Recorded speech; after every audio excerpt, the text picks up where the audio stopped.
மனிதர்கள் இல்ல நம்மளுடைய வாழ்க்கையுடைய நோக்கம்னு ஒரு மனிதன் உணர்ந்துட்டா, குறிப்பா ஒரு ஆண் உணர்ந்துட்டான்னு வச்சுக்கோங்களேன், அவனை விட சிறந்த ஒரு பலமுள்ள முஃமினா வாழ்றது யாராலையும் முடியாது.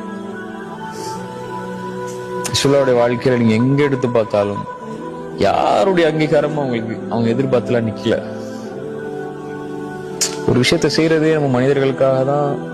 அவங்க என்ன சொல்லிடுவாங்களோ, என்ன செஞ்சிருவாங்களோ, எப்படி பேசிடுவாங்களோ அப்படின்னு தான் எல்லா விஷயத்தையும் நம்ம யோசிக்கிறோம். அல்லாஹ் என்ன நினைப்பான், அல்லாஹ்வுக்கு இது பிடிக்குமா, அல்லாஹ் இதை ஏத்துப்பானா, அல்லாஹ் நம்மளை கண்ணியப்படுத்துவானான்னு யோசிக்க ஆரம்பிச்சுட்டா போதும். இங்க யாரை திருப்திப்படுத்தணுமோ அவனை திருப்திப்படுத்தினா அவன் எல்லாரையும் திருப்திப்படுத்திடுவான். நீ அவனை திருப்திப்படுத்தாம இவனை திருப்திப்படுத்தணும், அவனை திருப்திப்படுத்தணும், அவரை நேர்த்துக்கணும், இவரை நேர்த்துக்கணும்னு போனீங்கன்னா கடைசி வரைக்கும் அல்லாஹ் திருப்தி அட மாட்டான். அவனை திருப்தி அடாம நீ யாரை திருப்திப்படுத்தியும் போதுன்னு இல்லைல்ல, திருப்தி ஆகாது. மனிதனை திருப்திப்படுத்த முடியும்னு நினைக்கிறீங்க?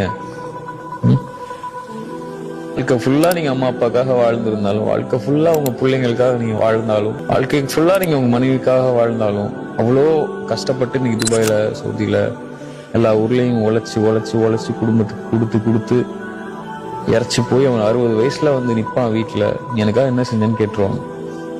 அப்பதான் அவனுக்கு உலகமே புரியும். என்னடா இவ்வளவு நாள் யாருக்காக வாழ்ந்தோன்னு. அப்படிதானே எவ்வளவு பேர் நம்ம கேள்விப்படுறோம். ஒவ்வொரு வாழ்க்கையிலையும் எனக்கு அதை செஞ்சியா இதை செஞ்சியான்னு கேட்டுருவாங்க. அவன் நைட்டு பகலமா ஒரு குட்டி கூண்டு ரூம்ல 10 பேரோட சேர்ந்து படுத்து, அவனுக்கு சாப்பாடு இல்லைனாலும் மாசம் மாசம் ஊருக்கு காசு கொடுக்கணும், 50,000 60,000 அனுப்பியிருப்பான் வீட்டுக்கு சேர்த்து வச்சு. ஹலாலா இருக்கணும்னு சொல்லி ஹராம விட்டு இவ்வளவு விஷயத்துல அவன் பாதுகாத்து இருந்திருப்பான். சர்வசாதாரணமா கேட்டுருவாங்க வீட்டுக்கு வந்தா, என்ன பண்ண. நிறைய அம்மா அப்பாவே எனக்கு அப்படி கேட்கறாங்க பசங்களை பார்த்து, நிறைய பிள்ளைங்க கேட்கறாங்க அப்பாவை பார்த்து, நிறைய மனைவிமார்கள் கேட்கதான் செய்வாங்க. ரசூலுல்லாஹ் சொல்லிட்டாங்கல்ல, அதிகமா நரகத்தில் இருக்கக்கூடிய காரணம் பெண்கள். நன்றி இல்லாம இருக்கிறதுனாலதான்.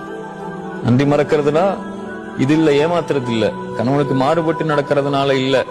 அப்படி ரசூலுல்லாஹ் சொல்லல அந்த இடத்துல. எங்கேயும் ரசூலுல்லாஹ் சொன்ன விளக்கம், அவன் வாழ்க்கையே கொடுத்திருப்பான். ரசூலுல்லாஹ் தான் சொன்னாங்க இதே வார்த்தையை. அவன் எல்லாத்தையும் செஞ்சிருப்பான், கடைசியா நீ என்ன செஞ்சேன்னு கேட்பான். அதனாலதான் பெண்கள் நரகத்தில் அதிகமா இருப்பாங்க. ரசூலுல்லாஹ் சொன்னதுக்கு அப்புறம் நம்ம எங்க போய் நிக்கிறது? அங்கீகாரத்தை சொல்றேன். நம்ம கடமை கரெக்டா செய்யணுங்கிறது வேற, பட் ஆனா அங்கீகாரத்தை சொல்றேன். அவங்க ஏத்துக்கணுங்கிறதுக்காக செஞ்சீங்கன்னா கடைசி தோத்து போயிரும். என்ன அப்படி பாக்குறீங்க, எங்கேயோ பட்டம் வந்து பேசுறான் அப்படிங்கிற மாதிரி அப்படிலாம்